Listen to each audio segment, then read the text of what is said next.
This little boy called Turan is a wizard, and he gets his powers as soon as he hits 10 years old. He can easily manipulate any object around him. He happily tells his mother about his new powers. But much to the boy's disappointment, his mother is terrified, especially when he tells her how he used telekinesis and how he can create fire and wind too. In complete horror and anger, his mother demands that he stop using magic. Our boy is confused, not knowing what he did wrong, but his mother sits down to have a serious talk with him. She asks if he wants to live with her for a long time, and like any little boy would, Turan says yes. Using that as a hook, she forces him to make a promise, ordering him never to use his powers again and never to show them to other people. Turan feels uneasy and asks why, so his mother tells him the infamous story of the noble and the knight. The story is familiar to the boy. He knows that people with special powers are considered wizards, even if they are nobles or knights. However, nobles and knights are very different. The nobles in this world are actual descendants of the divine people, a race called the Freyans, who vowed to save old humanity. Knights, on the other hand, are descendants of those same nobles whose blood has been mixed with regular humans. Turan already knows this story, and his mother uses it to explain that there's a clear distinction between nobles and knights, even if they share similar powers. Then she reveals the real reason why he should never use his abilities.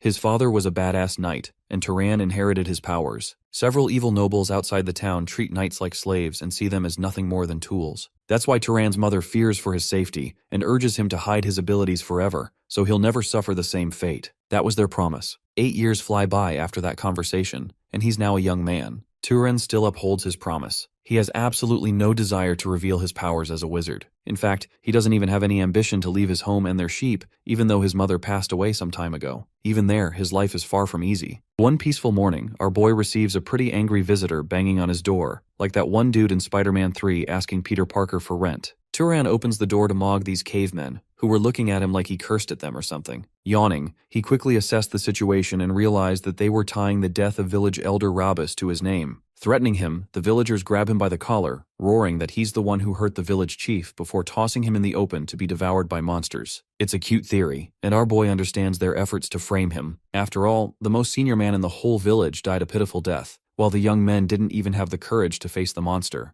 Turan points out the reality, how these clowns are merely shifting the blame at him for their own cowardice. Rage-baited, Sideburns tries to deck him with a punch, only for our boy to duck that shit with finesse. He propels himself right back and headbutts the guy's freaking nose in, reflecting how magic is the most convenient tool in the world. Everything he wants comes at the cost of mana. He doesn't even have to start a fire to move the world. With just a whispering command to fall over, he takes down another guy, then goes on to dodge the swing of the third. Turan is so good at using magic that he does it without anyone noticing. Just enough for his opponents. No, I mean, his victims don't die. Kashimo 2.0 bashes another guy's head, promising to dominate every single one of his opponents. He destroys them left and right, and just like that, all of them are on the ground while he's dusting himself off. And that's how he's been concealing his identity as a wizard a secret. Turan scoffs that these idiots should have saved their energy for the old man's funeral, and then turns to face the ladies, asking if they want to catch these hands too. They assure him that they're just here to check on him, but our boy isn't a simp and tells them to take these bodies away. Here's what really happened a few days ago. The village chief got news about existence of a terrifying monster found at the village entrance. The creature's body was drenched in black with a size as enormous as a house. The chief planned to take care of the monster by hiring a wizard to exterminate it, and until then, adults and children were told not to enter the forest. Coming across a monster as a regular human means certain death, because only wizards are powerful enough to kill them. Rabus decides to pay a visit to a kid on Hizaril Hill, the shepherd Turan. The kid lives a boring life, repeating the same loop every day until the old man comes around to get on his nerves. Turan has no motivation to follow his orders because soon after his mother's passing, the old fart tried to steal their sheep. Turan thinks Rabus came here for the same matter and tells him to fudge off, but this matter is more important to the elder, who has come to inform him of the appearance of the magical beast. Its sighting has been confirmed, but strangely enough, Turan is unafraid, even when he's the one most threatened. Rabus assures him that the wizard will be on the way, and instead of thanking him, Turan reminds him to get lost, knowing that the boomer is only interested in his sheep more than the shepherd's life. Monsters of this world are defined as beasts with magic. They are the answer to wizards of humanity. But Turan is excited to see a wizard for the first time, curious to know just how powerful they will be. Suddenly, the smell of blood startles him, and he finds himself tracking down its source in the forest. The outcome is brutal. Budget Kashimo discovers the elder split like a Kit Kat like Gojo. Unfazed, he realizes that ordinary animals couldn't possibly cause such a bloodbath, so the rumors of the monster must be real. At once, he senses dark mana from his surroundings as the gargantuan leopard arrives for its next prey. Our boy stares him down, And though monsters are supposed to be stupidly powerful, some strong wizards can defeat them with just a single word. Turan looks at the intimidating kitty and commands it to die, immediately sending the creature miles back, an ability that reminds me of Inumaki's cursed speech. The command isn't enough as the monster lunges at him again, but after repeated attempts, Turan fails to stop the beast. Going on a rampage, the giant leopard smashes everything in its path. Turan decides to switch things up a notch and picks out a stone alongside his trusty whip, choosing to use his skills as a shepherd. First, he reinforces the tiny stone. Next, he makes it faster, before whipping it around and giving it form, and right before shooting, he commands it the ability to pierce its target. The stone is launched with a massive propulsion, spiraling its way to its target at a laser's speed. The beam severs the leopard's face, but it's still not enough to deal a kill shot. Retaliating, the monster tries to finish its target with an overwhelming lunge, providing no room to escape. But our boy planned for this, as he recalls the same stone back from the sky, this time aiming for the creature's head, bashing its skull wide open. That attack proved successful in laying waste to the titanic monster, a first time for the young Turan, making him wonder if he should toss away its corpse into the river or something. Turan's pretty nonchalant about it, and doesn't give a flying fudge about the ants of the townsfolk. He'll just leave the monster's corpse here and let them clean it up. Back in his home, our boy reflects on the reality of the village's shaky position. They're gonna treat him even worse now when it comes to his trades, but he's fine with that, so long as he can beat them black and blue for a fair deal. While he's contemplating those thoughts, Bro's door starts banging again, making him wonder if these idiots have truly lost it this time. He smacks open the door, this time expressing anger, but to his shock, there's only one man, cladded in uniform. The man apologizes for being such a bother. Apparently he's just a traveler who wants some help. This unexpected shift assures Turan, who apologizes for his rambling, revealing how he met some annoying people earlier. Hilariously, our boy feels really insecure about his manners, because this dude is way too nice compared to the shitty people in his town. Aside from that, he eyeballs the man's sword, and asks if the guy is looking for an inn. Bro's stomach loudly grumbles, which gives Turan the answer as he invites the man inside. Here he makes a whole bunch of stuff and serves it to the traveler, who literally starts devouring. They've been talking, and the traveler is shocked to note that Turan doesn't talk to the people in town. Our boy shares his story of never doing anything beyond his shepherd duty on the hills. Then he also doesn't get many tourists. The traveler observes him calmly and finds intrigue in Turan, acknowledging how the shepherd has excellent manners for his craft. Turan shares how he learnt politeness from his late mother, who unfortunately passed from an illness only a few years back. The traveler offers his condolences and assures the boy that his mother must have been really proud of him, even thanking Turan once more for his hospitality. It's our boy's turn to ask the questions, so he inquires what brought this guy here. It doesn't take for the traveler to reveal that he actually came here to kill a monster puma, and then he drops the bombshell of him being a wizard. Of course, Turan knew that a wizard was going to come to this village thanks to Rabus. The traveler confirms this and decides to ask a question of his own, sharing how he clearly senses a monster in this area, but there's not one in sight. Then there's the fact that Turan knows about the elder and the case of the monster, and yet the boy has no fear of running away. The main target of that monster should be Turan himself, so the traveler is shocked by how calm he is. He deduces how the boy is oddly brave for a shepherd, and then coldly questions his real identity. Let's go back in time for Turan's conversation with his mother, who really wanted to know why he couldn't reveal his secret. She feared the existence of bad or evil nobles, because to them, knights are just like dogs they keep for fun. Sure, they'll treat knights with love, maybe even family, but if it comes down to it, they'll sacrifice their own knights like cattle. It's a scary life that the boy's mother really didn't want for him,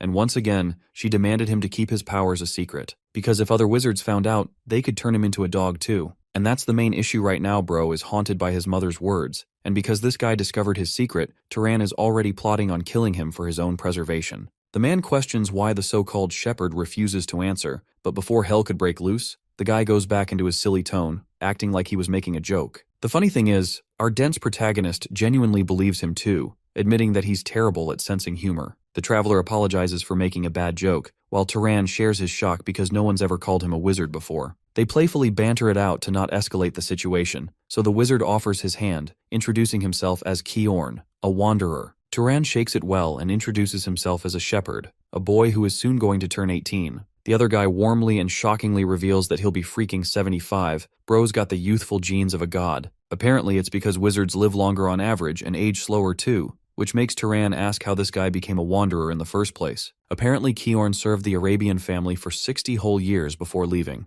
Later in life, Kiorn decided he loved being a nomad without a home. Their harmless chatter continued. Turan felt at ease with this person and found himself enjoying their talk way more than he thought. Time flew and the sun came all the way up, prompting Kiorn to head off. As a thank you, he leaves an Arabian silver coin, one of the purest for its value. The young man accepts it with pride and wishes him well for his hunt, but Kiorn is confident that the two of them will run into each other more often if he drops by. That mellow conversation between two homies aside, Turan continues his shepherdly duties, using his magic spell to control and gather the sheep. They flock to him, but he's still in awe of his encounter with the wizard. It's been a long time since he felt comfortable speaking to someone like that. The kind of humor Kiorn had made it really easy too. He genuinely struck our boy as one of those amazing people, which is crazy because his mother told him that knights were bloodthirsty people who only hunted others on behalf of evil nobles. Unfortunately, Turan has absolutely no idea how to reveal that there's no monster left on Hisaril Hill, because this man killed them all already. Kiorn is looking around himself, observing how he can't feel a monster's presence despite signs of a battle. This makes him wonder if the creature had already been hunted down,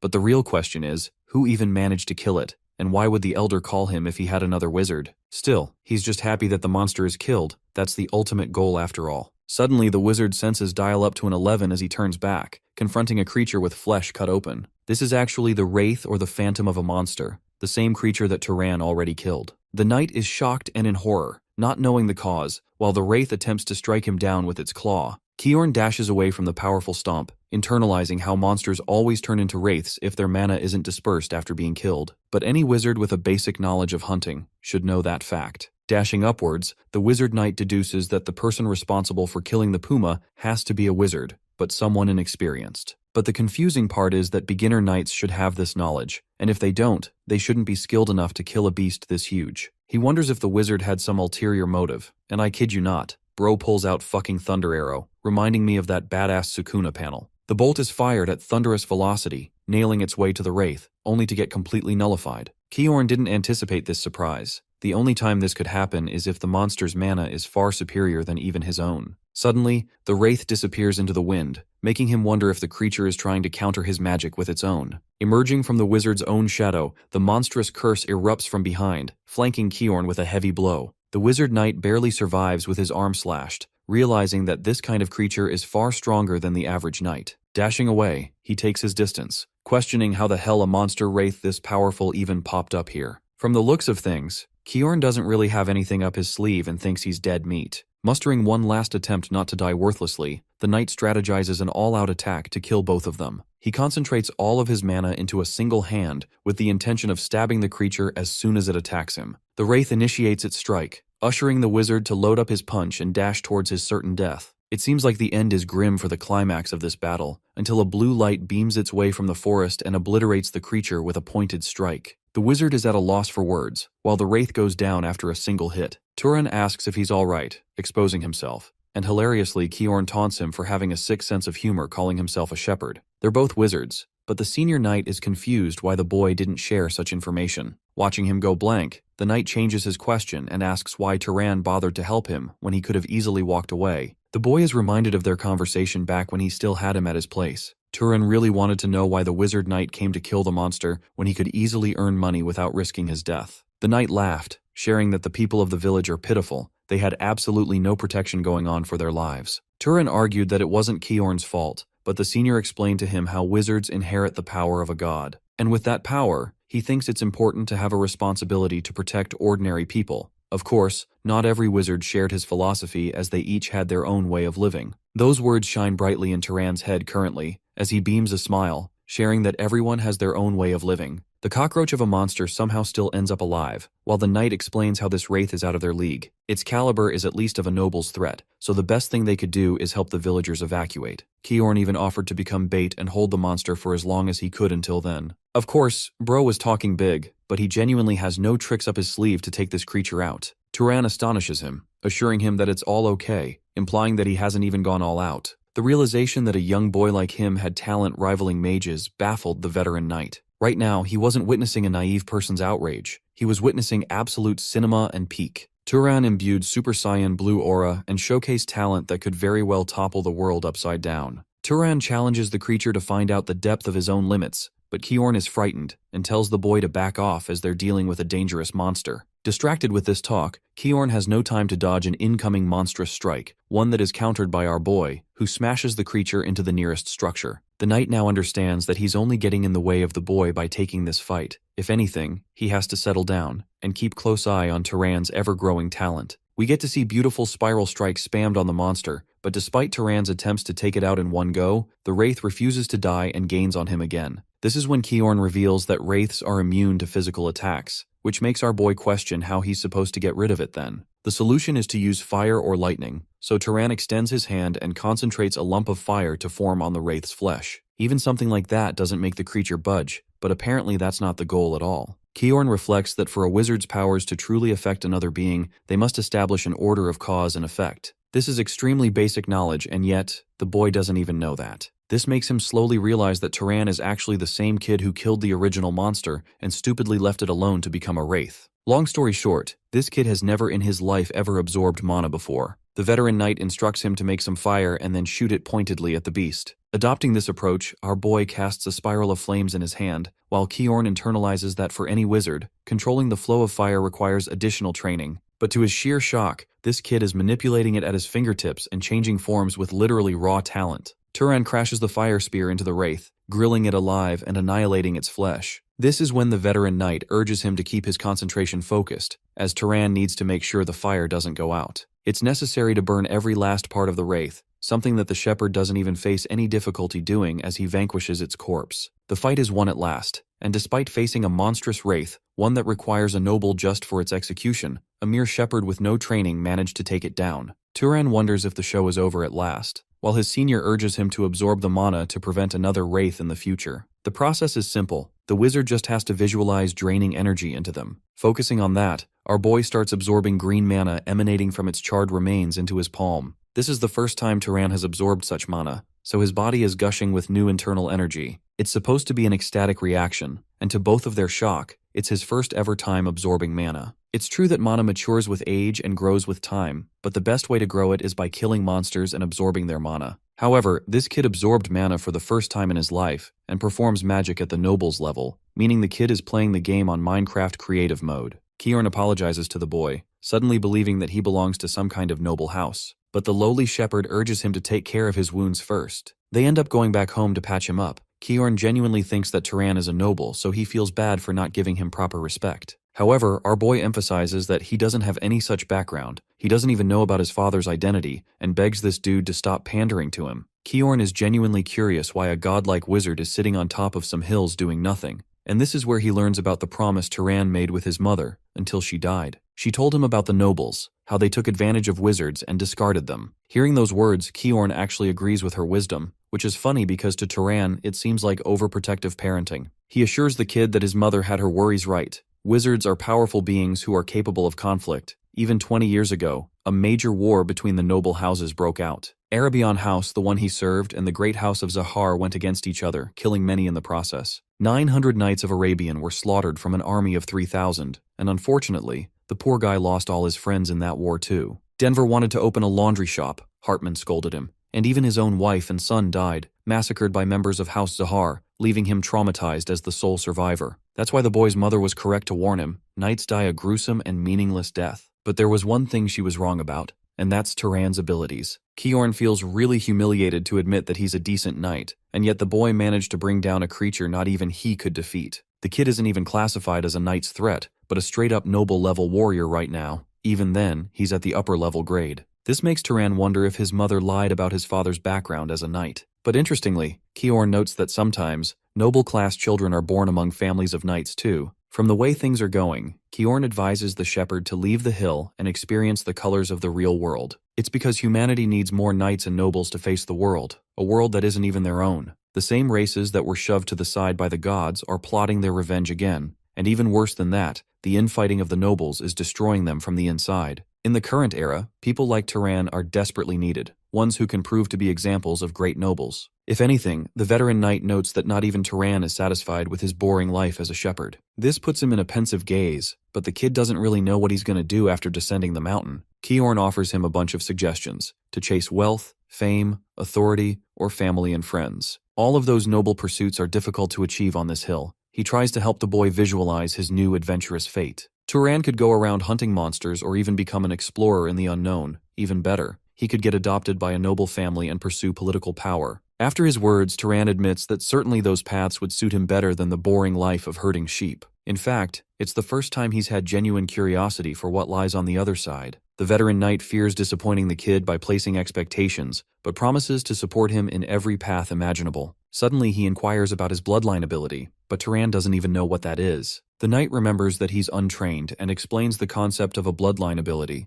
which is basically a trait that each noble inherits from Freyans, their ancestors. This ability is the very deciding factor between nobles and knights. Kiorn tries to figure it out by asking if there's any spell that the boy felt was too easy for him, one that required no effort to use at all. At first, Turan thinks it's his boosted physical strength, but that's not true as mana fortifies everyone's physical attributes. The boy expresses that he has a good nose and throws stuff. Kiorn thinks those are real guesses as even the Arabian family has a common trait of throwing weapons, but he's interested in seeking a different answer. After a few guesses, the boy questions why this man is looking depressed as fuck right now. Kiorn has finally guessed the real house from which Turan is linked to. With great misfortune, the boy's abilities are linked to the great house of Jar, one considered the family of hunters, and the same one responsible for taking everything away from Kiorn. The boy is from the same bloodline as this guy's enemies, so he doesn't know how to react, questioning if he should apologize for the acts of strangers he doesn't even know about. Watching the boy's nervous expression, Kiorn assures the kid that nothing's wrong.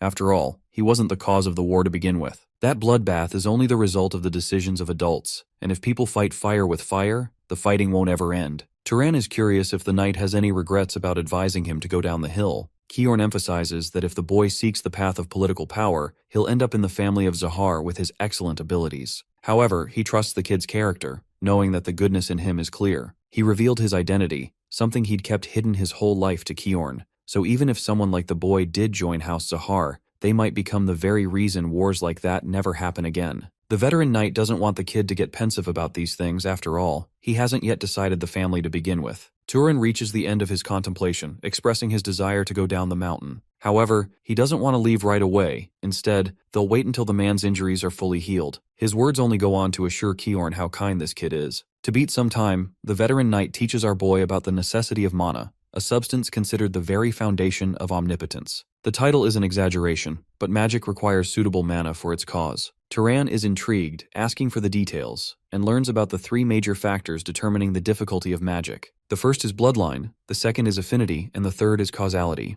Bloodline is determined by raw talent upon being born, especially for nobles who aren't knights. For instance, it's very difficult for an ordinary wizard to heal someone's injuries with magic, but a person beholding Ravista blood from the south could easily do so without training. That's the power of bloodline, an innate technique. As for affinity, it's like familiarity with magic. Long story short, mages perform certain tasks more easily than others, just like how Turan managed to create a fireball easily because he liked throwing rocks. Regular flames wouldn't have that kind of speed or destructive output. The final one of the bunch is causality itself, a concept even veteran knights have difficulty with. Kiorn quizzes the boy on what would happen if he killed someone with mana. Turan guesses that some kind of light would shine at best. But that's a phenomena emerging from a lack of causality. Kiorn explains that when there's no stimulus or cause for an outcome, or when the goal is exceptionally difficult to achieve, then this concept applies. Turan wraps his head around the concept, sharing that he needs to provide a cause of death, like shooting flames. Creating and shooting that fire is a more direct cause than simply lighting someone on fire, so it's like a more intentful action. The senior knight is amazed with the boy's exceptional understanding, yet Turan can't figure out why he can't control magical beasts with his words. It's actually because of the mana of the monsters. Magic isn't an easy task, and even a talented wizard like Turan is realizing that fact. The best mages know the principles of mana for each situation they require it, which makes Turan wonder if the Zahar family has special magic. Apparently they're good in stealth and tracking-based abilities. Kiorn urges the kid to try and recreate that, so Turan internalizes his thoughts to not be seen by others and disappear into nothing. The veteran knight literally sees this kid vanish into thin air, congratulating the boy for succeeding.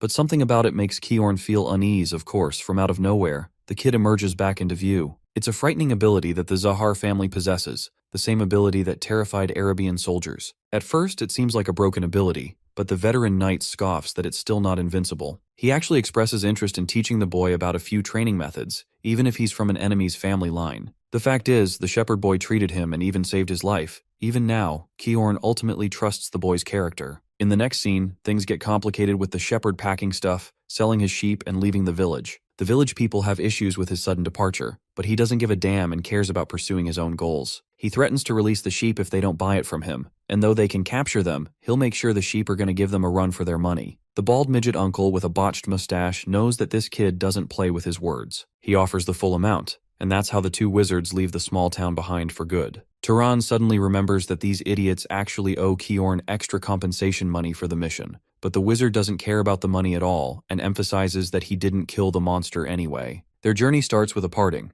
because the senior knight doesn't want to team up with Turan, preferring to work alone. Turan is okay with that and genuinely thanks him for all his kindness. Both of them bid the other a happy goodbye with hopeful expectations of meeting again. Turan watched the senior knight's back fading away, and only later on did he reflect on why he didn't want the knight to speak with formality. Though he never lacked his mother's affection, all his life, Turan yearned for a father figure, a man who could serve as a role model for the kind of person he wanted to become. It's such a heartwarming way of implying that Turan wants to become kind just like Kiorn from now on. Anyway, the boy's travels continue long into the desert, where he finds a bunch of traveling merchants and decides to ask them for directions. The people take it as offense that he's blocking their path, but he simply asks for directions and learns about a city nearby called Murray. After thanking the merchants, Turan is about to leave, when suddenly, one of the imbeciles stops him, berating him for leaving without payment. To these scumbags, even information comes at a cost as they draw their weapons. They demand the boy to take his bag right off, basically confirming that these guys are a bunch of rats and bandits. Their leader shares that this is a wasteland where no one would give a damn about someone's death,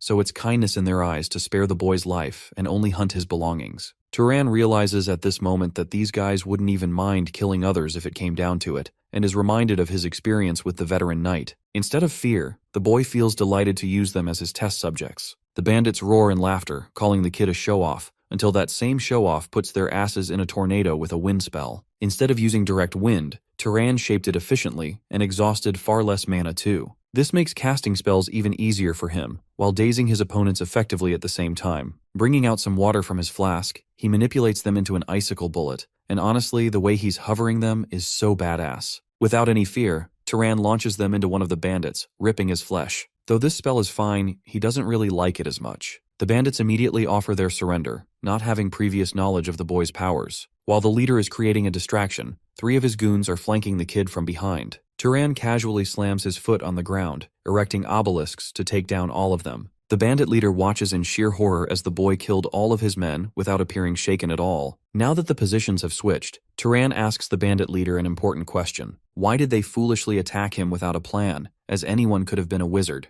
The reason is because the boy lowered his head. He was far too nice to even a bunch of rude people, making it seem like he's a commoner. Turan has learned something new again, and right when the leader thinks he's about to be spared, Bro gets cooked with an ice bullet. In a flashback, we learn that Kiorn advised the boy never to show any mercy to bandits or bad people. He needs to kill them on sight, because sparing such lives could end up threatening the lives of 10 others. The 17-year-old is done waiting around, and intends to use the same road the bandits took for his journey. On his way, one thought was haunting him, swallowing him from the inside. It's the fact that he actually killed people. Though he felt guilt, he couldn't spare them, because the veteran knight's warning rang true. Any people who exploited others without hesitation in their hearts needed to be taken care of. The tracks faded until he reached his end destination. The boy's heart settled upon the scenic view as he stepped forward to a new world. He looked down at the small city of Murray, expressing wonder. It's his first time traveling among such a large group of people. Even the buildings are different from his tiny village. The feeling is grand for the village shepherd, so he goes up to one of the fruit merchants, but clarifies that he's not a customer. Based on Kiorn's advice to look for an inn, he wants to ask directions, but the merchant is so rude to him for wasting his time,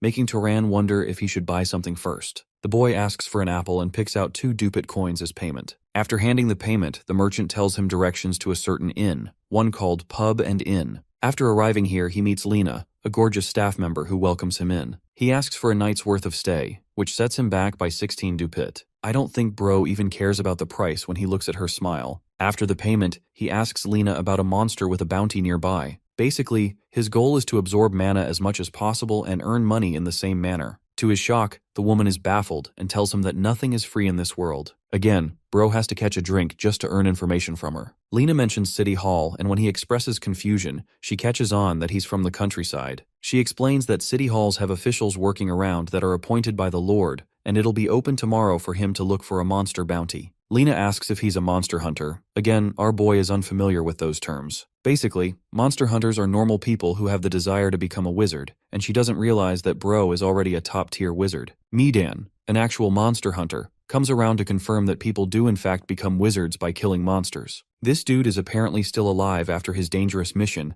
and doesn't want to go down until he becomes a wizard. Expressing interest in Midan's words, Turan asks for more. Basically, if wizards can get stronger by hunting monsters, the same goes for ordinary people who can keep killing until they become one. The four alongside him are training to become wizards too, which makes our boy wonder if at least one of them has become a wizard yet. Apparently, there are only 3 to 4 wizards available, all working under the city lord. Medan asks if Turan has a weapon at all, and when he sees a tiny sling, he's impressed with how worn out it is. Medan is such a cool guy that he doesn't even berate him, and encourages Turan to hunt rabbit or fox monsters. These guys are in need of a shooter, so they actually pitch our boy an offer to join their team. Of course, Turan is like a smurf for these dudes, so he declines the offer and rests in his room, thinking about how he doesn't share any desire to join a team like that. It's still baffling that he left the village, not knowing what will happen from here on out. Suddenly, the boy hears a sound, initiating another flashback sequence. Kiorn always told him to keep his guard up, even when it came to an inn, as the city is dangerous. Pouring some of his mana in his hand, the boy reaches for the door and slides it open. It's just Lena, who came here to make him hot because his room is too cold. Wink wink, my cultured men, because I think we all know what the author means by that.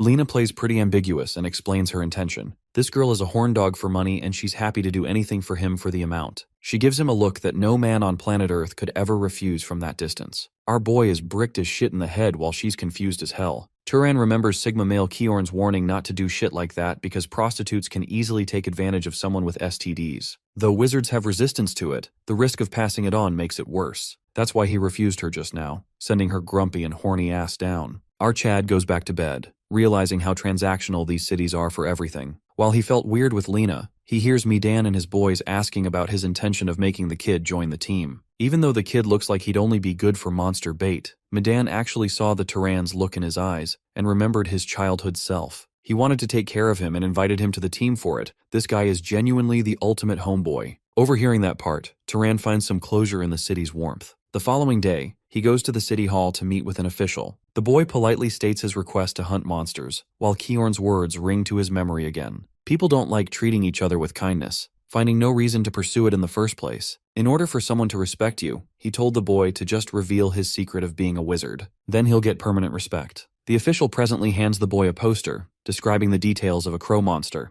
Even a simple question earns the boy a shitty response from the official who's got to stick up his ass. The official tells him that a monster's corpse is necessary for confirmation, and if the boy doesn't exorcise a monster after its death, there's a death penalty according to city laws. After all, Turan himself knows what happens when monsters become wraiths, and he refuses to repeat such a mistake. He asks about any knights around, but apparently they don't have any time to hunt monsters, as their main duty is to protect the city. For hunting actual monsters, they hire people like hunters. After all that disrespect, Turan leaves the official with the impression that he'll end up dead. And then comes the reality check. The creature he was tasked to hunt is killed and brought back, much to this fucker's shock. The kid brought it back instantly, subjugating it alone too. With the job concluded, Turan asks about the bounty. They hurry to fetch him the amount and urge him to rest properly. They're thrilled that he even maintained the wings and brought the crow in good condition. Surprisingly, Turan doesn't leave. Apparently, he's got a request to hunt even more. In the next scene, Lena tosses a feast with the most expensive items available, unable to believe that her customer managed to beat 30 whole monsters in 3 days. She knows our boy made a lot of money from it, considering the gold digger she is. But he doesn't care about the money.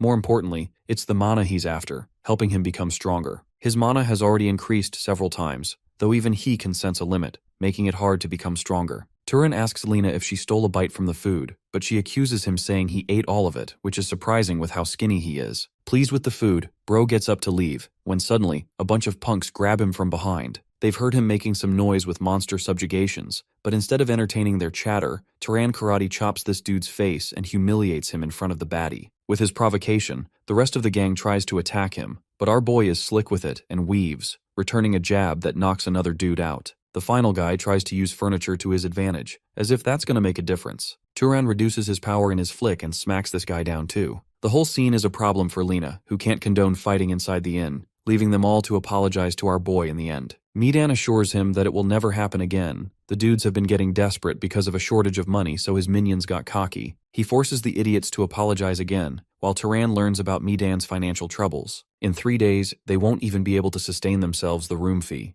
Instead of ditching these guys, the kind-hearted boy offers them some money, a repayment for the kindness he showed him by inviting Turan to his team. Of course, in exchange for this payment, the boy wants information back, something Medan is happy to comply with. The following day, the talented wizard arrives for his final hunt in the city. He actually asked all about the next city he's gonna head to after packing his stuff from here, and the conversation was really worth it because Madan's that OG homeboy. He's even kinder than Kiorn in some ways. The recalling memory ends fast when Turan senses a sharp smell, begging for his hunch to be wrong as he lunges towards the source. Here he finds lingering claw marks and eventually discovers a guy from one of Madan's group, bloodied up and dead. Here comes the worst part. Even Madan himself is lying on the ground, his money unused from yesterday, his body soaked in red. F's in the chats for Medan. We need to offer a tribute for our fallen comrade. One guy survived, only to bicker words speaking of a rabbit monster that devoured all of them. Turan gazes at the dark rabbit chewing the flesh of one of them. This thing is straight up gonna give me nightmares because look at this Satan spawn on drugs. Our boy gets up to brace himself and the creature literally dashes full speed, nearly hitting him with its tackle. Luckily, he escaped just in time and brought out his trusty whip to control magic and shoot a powerful stone. The shot is fired at tremendous speeds. Several stones manage to strike the creature, but all attacks are defended against because of the monster's speed. Retaliating, the beast jumps at him to finish him, only to realize that his target is nowhere to be seen. The creature comes to a halt, and before it could process its surroundings, Turan flanks it from behind, connecting a lethal stab around its neck. Then he draws away before disappearing again, reminding me of Sung Jinwoo's stealth assassin skill. The creature tries to chase after him by cutting down any surrounding trees in the forest, destroying everything in a rampage. By the end, it loses enough blood from its injuries to collapse and fall to its death, causing our boy to expose himself. Finally, he absorbs all of the mana after killing the beast, except this time, the mana is even greater than the leopard monster he faced. Turan turns to one of the guys that survived and confirms his identity as a wizard. As a final gesture of goodwill, he asks the guy if he's got a family or something that he could pass their belongings on to. This triggers a flashback sequence. Medan was interested in a nearby library in Orem containing thousands of books. He could see how the kid's face lit up after hearing about books. Unfortunately, not everyone could get in. Only wizards were allowed.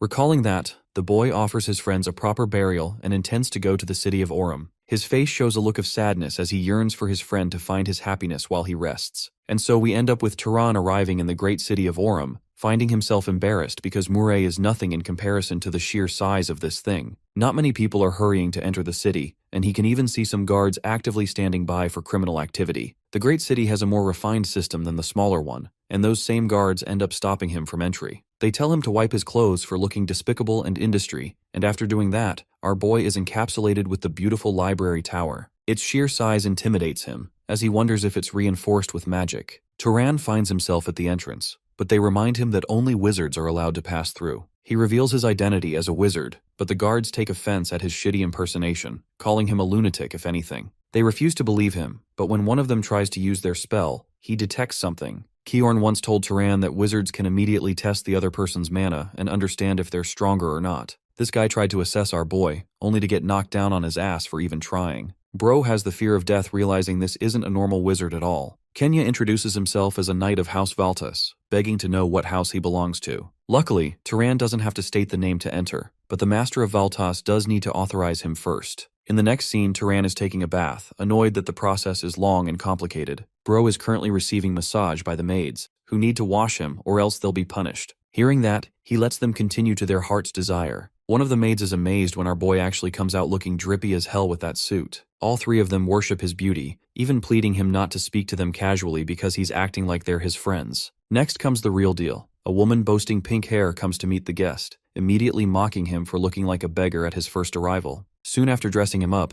the same guy now looks like a prince. Turan introduces himself calmly, receiving Azella's name in return. She wants to know about his house, but he refuses to state it for personal reasons, inviting more intrigue from her. The bratty noble decides to play a prank on him, so she lets loose an intimidating aura, threatening him to use his mana while he looks at her confused.